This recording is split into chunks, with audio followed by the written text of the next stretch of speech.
Hey guys, it's Dakota McDaniel here with THG Automation. So what we're going to do today is show you how to program a multi-pass weld.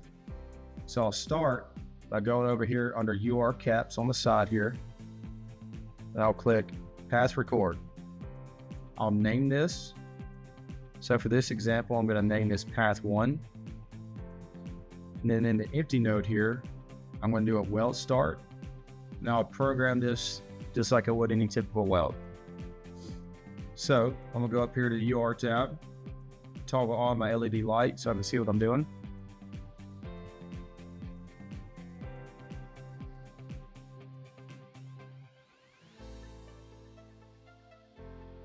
Program my start.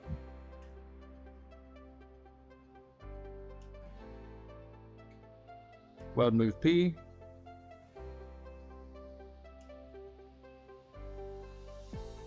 And weld in.